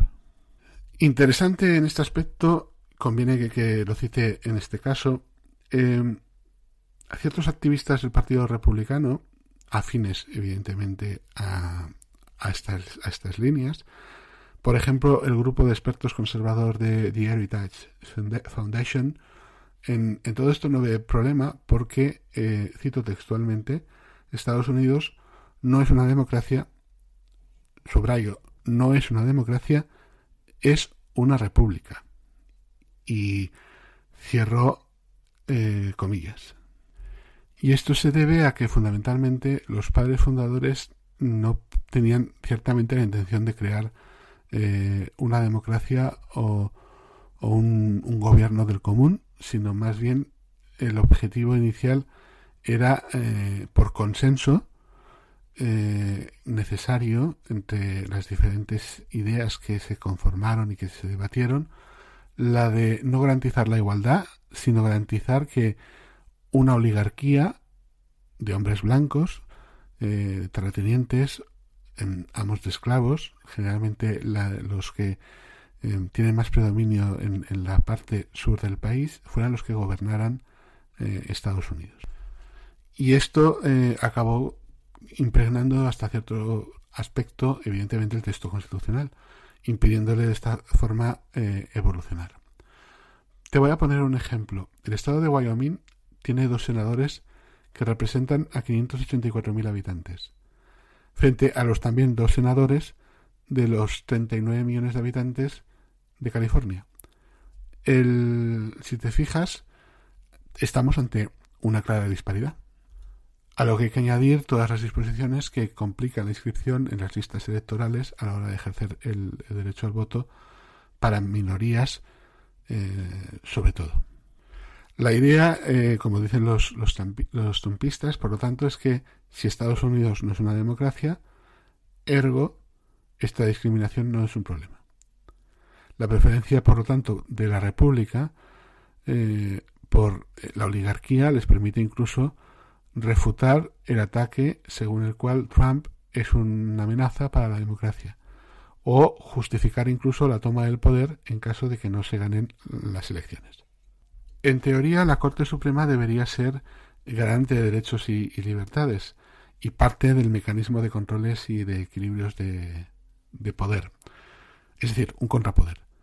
Pero si observamos las hegemonías que se dan y la forma en que se han construido, Y de esto volveré a mencionarlo un poco, por ejemplo, cuando hablemos de la cuestión del aborto como uno de los temas capitales de estas elecciones. Entonces podemos percibir que sistemáticamente hay una hegemonía en la Corte Suprema suficiente como para poder garantizar las posiciones y las exigencias de los sectores más a la derecha de Estados Unidos. Así que realmente el único contrapeso podría ser, por consiguiente, la Cámara de Representantes, siempre y cuando los demócratas obtengan allí mayoría después de que se renueve por completo el 5 de noviembre. El Senado corre el riesgo de caer en manos de los republicanos debido a una configuración electoral desfavorable para los demócratas. De los 33 escaños que se tienen que renovar, deben defender 22, incluidos varios en estados cruciales, por ejemplo, Montana, donde se han invertido millones de dólares para torpedear a los candidatos demócratas. Y cuando digo millones, me refiero a millones de dólares. Recuerda que desde 2010 hay una desregulación en cuanto a la financiación privada de las campañas, que ya no está limitada, lo que acentúa todavía más el cambio hacia el sistema de la corporación, vamos a llamarle así. El gobierno corporativo, el gobierno controlado mediante corporaciones y mediante influencers del estilo de Elon Musk. Por eso tiene sentido la acción que tomó Elon Musk de controlar Twitter. Aunque luego insistiré un poco más sobre esta cuestión. Así que la democracia y realmente la república, ambas, están en un estado muy delicado en Estados Unidos. De hecho, aunque los modelos económicos en cuanto a los programas de ambos candidatos, de Kamala Harris y de Donald Trump, sí que han hecho cierto esfuerzo por intentar encontrar lo que podríamos decir en un lado y en el otro, es decir, poder contrastar ambos. Sí que se puede hacer en temas que han puesto en común, más o menos, o que se pueden identificar como tales, como ayuda a los padres con hijos y acceso a la vivienda, pero la forma en que se trata varía mucho. Pero realmente, en esencia, estamos ante dos modelos que son radicalmente opuestos. Como te acabo de señalar, Harris insiste en cobrar impuestos a los ricos y a las empresas más fuertes para dirigir diferentes elementos.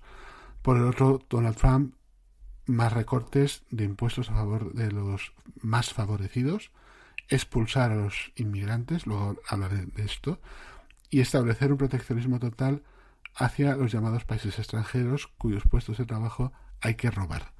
Estos son palabras textuales de Donald Trump, pero que realmente con esa estrategia, la cual no existe, no van a robar, como ya pasó en 2016, cuando afirmó que provocaría un desembarco de empresas en Estados Unidos, y ese desembarco no se dio.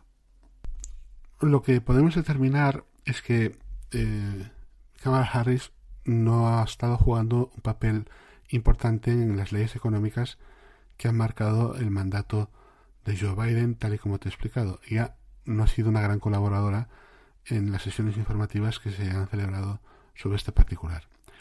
Desde el inicio de su mandato, es cierto que el presidente le ha permitido arrojar más luz sobre cuestiones sociales, como por ejemplo el derecho al aborto, amenazado en Estados Unidos desde la retirada en 2022 por parte de la Corte Suprema del fallo Roe versus Wade, que garantizaba este derecho.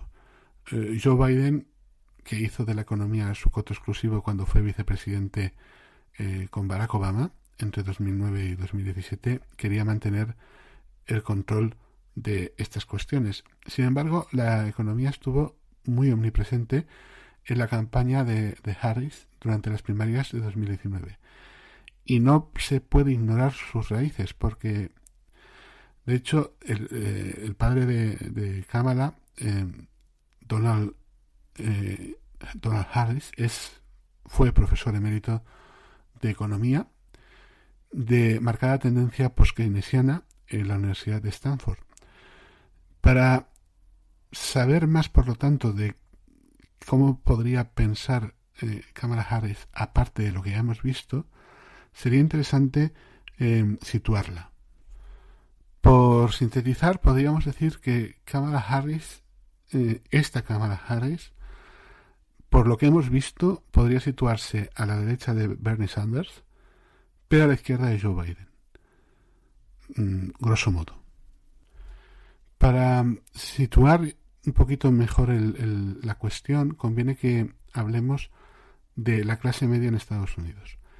Según el PRC, la clase media en Estados Unidos corresponde a quienes ganan entre 2/3 y el doble de la renta media, es decir, unos $48,000 brutos anuales. La versión Harris de la clase media es bastante más amplia, aunque quizás un poco más vaga.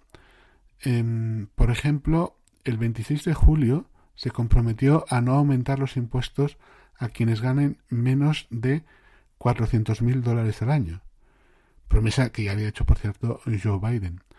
Establecer un umbral de ingresos tan alto muestra que es muy poco probable que Kamala Harris adopte medidas progresistas cuya financiación requiera aumentar los impuestos a un gran número de estadounidenses, como aquellos que ganan, por ejemplo, más de $100,000 al año, como un aumento también en los beneficios de la seguridad social. Tampoco abre la puerta a la posibilidad de financiar recortes de impuestos dirigidos a la clase media real, tal como queda definida por el Pew Research Center, el que antes he hecho mención. Porque con un déficit presupuestario previsto en el 7% del Producto Interior Bruto para 2024, el margen de maniobra presupuestaria se reduce. En el ámbito empresarial, Kamala Harris afirmó de sí misma durante el debate de las primarias de 2019 que ella no era una demócrata proteccionista y denunciaba de esta manera los aranceles que había impuesto Donald Trump a varios productos exportados a Estados Unidos. Sin embargo, si atendemos a su historial de votación como senadora, esto sugiere que es más que escéptica con respecto al libre comercio. Cuando formó parte del Comité Presupuestario en el año 2020, votó en contra del acuerdo Canadá-Estados Unidos-México, mientras que Joe Biden se pronunció a favor. Según ella, no ofrece suficientes garantías a nivel medioambiental. También se expresó anteriormente en oposición al Acuerdo Transpacífico de 2015, cuando era candidata a senadora. Más recientemente, hemos visto cómo el presidente Biden sorprendía a los socios comerciales históricos de Estados Unidos en Europa con respecto a los automóviles, particularmente los vehículos eléctricos, al favorecer los vehículos eléctricos fabricados en la América del Norte, por tanto excluyendo de facto a los socios europeos. Esto nos sitúa en el campo de el libre comercio en general y cómo se ha ido pronunciando diferentes voces dentro del Partido Demócrata. Anteriormente había consenso sobre la necesidad del libre comercio. Bernie Sanders incluso durante cierto tiempo lo defendió. No obstante, ahora tanto demócratas como republicanos marcan un cambio de marea por la necesidad de moverse en un modelo jacksoniano, como decíamos, en cuanto a generar condiciones de hegemonía en los elementos industriales. Si Kamala Harris desea ganar, en ciertos aspectos la cosa está bastante clara, puesto que deberá garantizar la victoria en estados clave, y ahí las industrias en declive esperan estar más protegidas de los efectos del libre comercio mientras se les busca algún tipo de, digamos, reorientación, evidentemente desde la dirección federal, aparte de la estatal. En cuanto al mercado laboral, Joe Biden se describió a sí mismo como el presidente más sindicalista de la historia y de hecho predicó con el ejemplo, para el disgusto de Elon Musk, que es justamente lo contrario, al apoyar a los sindicatos de clase y sus reivindicaciones. En este sentido, Shawn Fain, que es el presidente del sindicato United Auto Workers, ya ha sido bastante claro cuando ha afirmado que Trump en la Casa Blanca sería un desastre total para la clase trabajadora. Sobre tal cuestión, luego hablaré, evidentemente, del programa de Trump. Al respecto, estamos ante una agenda, digamos, parcialmente oculta y parcialmente revelada. Parcialmente oculta, puesto que Donald Trump ha querido que no se hable de ello. Lo que no quiere decir que no lo aplique, sino simplemente que a los pobres de Estados Unidos y a las clases medias de Estados Unidos no les interesa saber lo que están votando al respecto.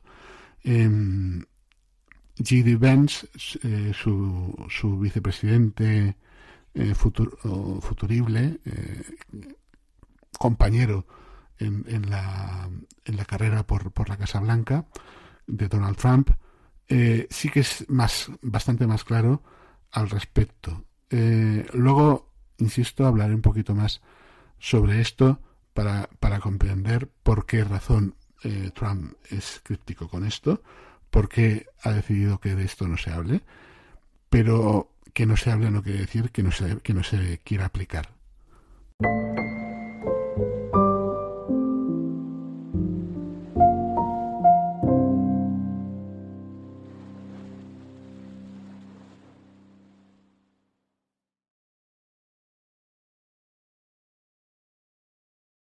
Muchas gracias por tu escucha tan atenta.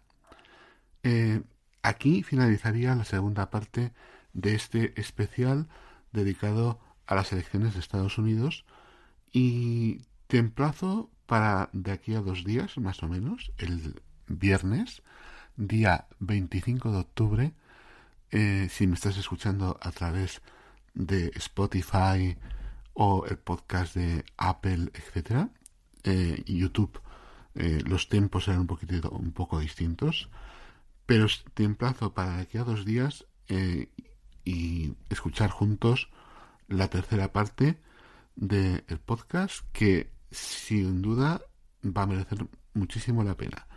No te la pierdas.